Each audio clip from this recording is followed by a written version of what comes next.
when we are talking about strategic communication and in the context of conflicts,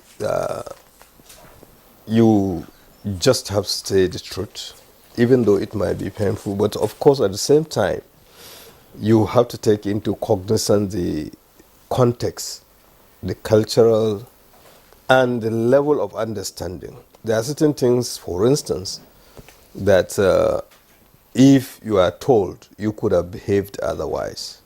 But then the way they say it also will make you to do the right thing.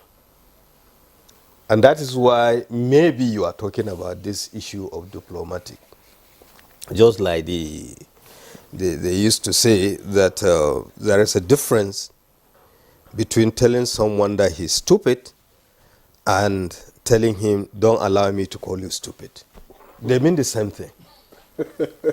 So basically, the way you put it is equally very important. And you cannot do that unless you are knowledgeable, you have a fair idea of the people you are dealing with and what you want to achieve.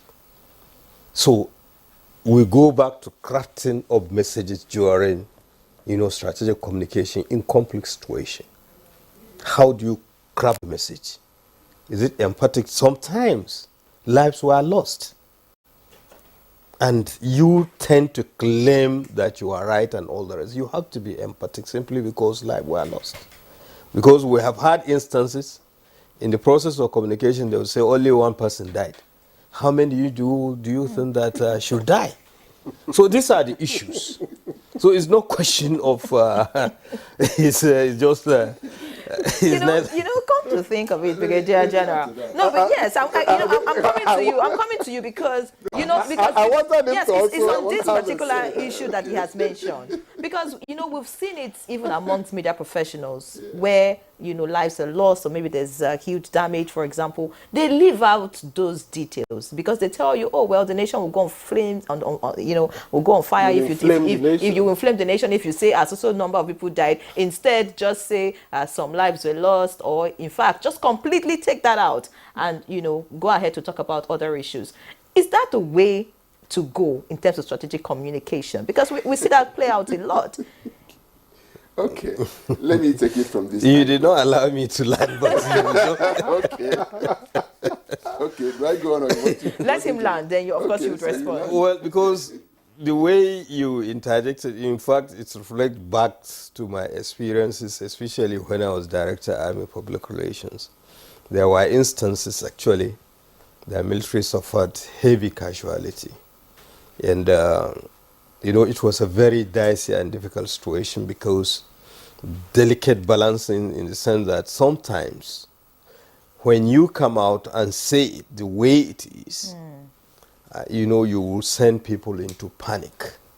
There was an instance, a newspaper came out with a story that soldiers were not paid allowances, so there will be pandemonium in the northeast. And what happened? It's just a story of two soldiers that went on a war, got messed up somewhere in Yola, and the journalists took advantage of them. They were disgruntled and all the rest. They started talking. And I received so many phone calls, even from Kano, that if that is the case, they are relocating to Lagos. So you see, if you put that in that context, but then again, you look at what happened in Gudumbali. Therefore, it is equally very important to tell the truth, in the sense that in any case, just like we know we have multiplicity of channels and sources of information are many. If you don't tell the truth, eventually if you are found out, the credibility that is your currency in being a spokesperson or an institution will be eroded and people will no longer trust you. So these are the issues that there is always need to be truthful, to be accurate. But just like I made reference to that issue of calling someone stupid and don't allow me to call you stupid. Yes, of course. You might not have the exact figures, so to speak, but you don't downplay things. You have to tell it that, look, we have suffered casualty. We are in the process of getting the accurate data, but I can tell you that we have suffered casualty. Of course, people know that given the tone of your voice, definitely the there is seriousness in what you are doing, what you are saying. But at the same time, sometimes even the information might not be accurate, because in the process there could be some people are struggling, some people, you know, they are just missing in action, you will still see them. So, but you don't downplay things. At the same time, you don't blow things out of proportion. So basically, that is it. Dr. Nilako, you want to respond? Yeah, well, not respond, just to chip in a few things. You know, why as communicators, it's sometimes a bit difficult to pigeonhole us.